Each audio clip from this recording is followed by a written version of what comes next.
ఆంధ్రప్రదేశ్ ప్రభుత్వం ఏర్పాటు చేసిన dedicated commission chairman Rajiv Ranjan Mishra ఈ నెల 4వ తేదీ సోమవారం రాజమహేంద్రవరం సందర్శించనున్న నేపథ్యంలో పర్యటనను విజయవంతం చేయాలని జిల్లా joint collector Y Megha Swaroop సూచించారు.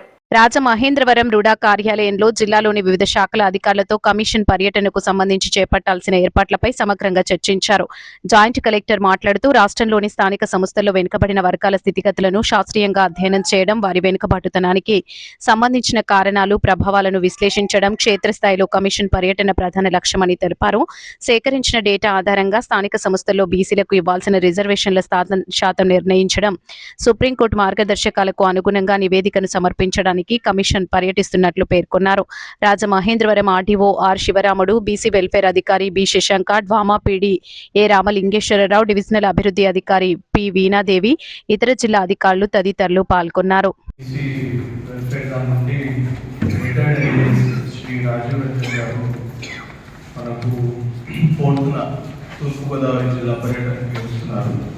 సో దాంట్లో భాగంగా review with relevant officers and receipt of representations from caste associations, civil society organizations, public representatives and general public who are interested in the subject at the venue decided by district collector. So venue వచ్చి మనకు warranty guest house కింద ఉన్న conference హాల్లో పెడుతున్నాము. So అలానే మధ్యాహ్నం 3:30 to 4:30 వచ్చి interaction with MPDO and tahsildar Rajahmundry rural mandal and field visit చేస్తున్నాను. సో 29th నుండి వారు పర్యటన స్టార్ట్ చేశారు. వైజాగ్లో నిన్న రివ్యూ జరిగింది.